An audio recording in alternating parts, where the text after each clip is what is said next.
The liberal says, Christianity is all about loving everyone. We respect and protect everyone's rights. So we are the best Christians out there. But is liberalism truly the closest ideology to Christianity? According to the laws of logic, Christianity, which has its own moral laws, doesn't require a political ideology that imposes its own moral standards, pushing people toward truth, in this case, toward Christianity itself. We want the truth! All right, let's pause for a moment. I'm sure some minds are already struggling to keep up. Let's clarify the relationship between Christianity and liberalism. To understand this, we must first define what liberalism is and what it actually promotes. There are many branches of liberalism, for example, classical liberalism, modern liberalism, libertarianism, and others.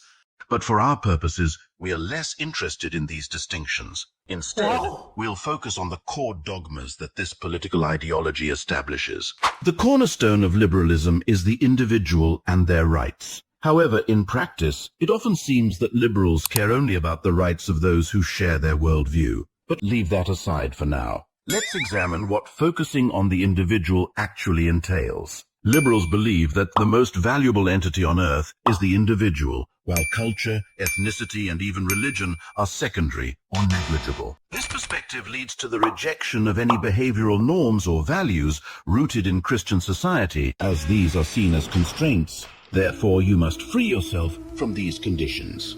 Freedom! But what happens after this rejection? The answer is simple. Once you free yourself from the concepts of good and evil as understood by Christian society, you begin to create your own moral framework. This means that an individual could come to believe that actions widely regarded as deeply immoral or harmful are in fact acceptable. And since in this worldview the individual is the highest authority, they alone decide what is right or wrong. Naturally, one might ask, doesn't Christianity also grant individuals the freedom to choose between truth and falsehood? Of course, it does. Let's delve deeper. The key difference is that in a Christian state, the primary norms and values are those upheld by the collective or society. This implies a duty to care for one's homeland and promote Christian values. Rejecting these norms is considered a sin. We are all sinners. Though one that is still an individual's right. However, when an individual's actions or teachings harm the Christian collective, Christians are obligated to intervene and stop them. Otherwise, they themselves would be complicit in wrongdoing. This principle is exemplified by Christ driving out the merchants from the temple with a whip when they desecrated it by selling livestock.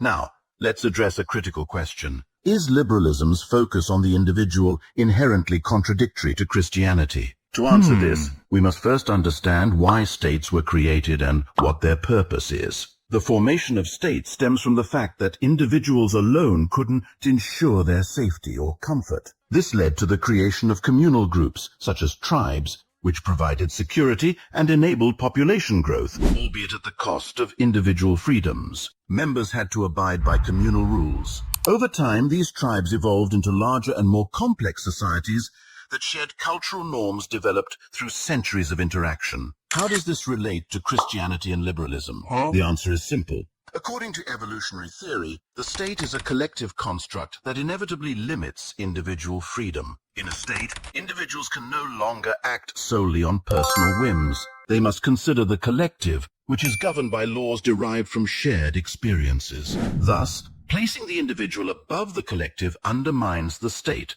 which is based on agreed-upon rules. It becomes impossible to determine what is right or wrong based solely on individual perceptions. Some might argue that this has nothing to do with Christianity, but they would be mistaken. Christianity understands and incorporates these principles because they are rooted in truth. The ultimate proof lies in Christ's command to love your neighbor as yourself, Matthew 22:39. On a societal level, this means respecting the norms of the Christian collective.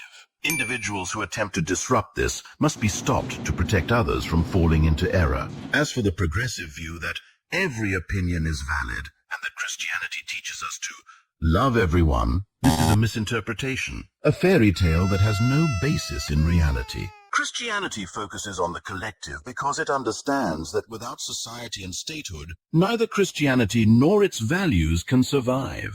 Fighting for these principles is essential. Jesus himself said, "Render therefore to Caesar the things that are Caesar's, and to God the things that are God's, Matthew 22:21, emphasizing that individuals have responsibilities to the state. However, if they focus solely on themselves and act selfishly, they will inevitably lose their way. That is, they will go astray. Simply put, the first manifestation of this is the significantly higher prevalence of mental disorders in modern liberal societies compared to more Christian environments. For example, in the United States, rates of depression and anxiety have risen significantly over the past 20 years. According to the CDC, the percentage of high school students experiencing persistent sadness and hopelessness increased from 26% in 2009 to 44% in 2021. This shows that liberalism distorts human consciousness, harms the collective, and weakens the state, all of which are directly opposed to Christianity. The Christian goal is to live righteously as individuals while caring for one's neighbors, whether they be family, friends, or the state.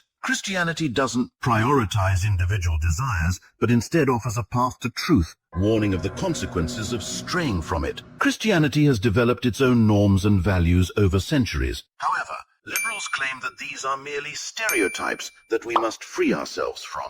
They even go as far as to say that gender is not biologically determined, but rather a social construct created by people. Ultimately, liberalism is about liberation from norms and values, leading to a society that exists in a utopian illusion.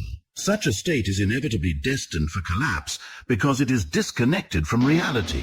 The collective West is gradually realizing this, which is why conservative forces are gaining strength across Europe, such as Marine Le Pen in France, Donald Trump in America, Viktor Orban in Hungary, and others. However, the likelihood that it is already too late is very high. Fukuyama's famous assertion that history has ended and that liberal democracy would prevail everywhere is slowly fading into the past, thankfully. And the end of history refers to whether that process is one that can terminate, whether that evolution, finally culminates in a certain kind of civilization. And what I argue in the book is that liberal democracy comes much closer to fitting human nature in that sense. Yet in this chaotic world, no one knows what the future holds in a multipolar world. Look at Syria, Ukraine, Israel, and other countries, and you'll see how complicated the situation truly is.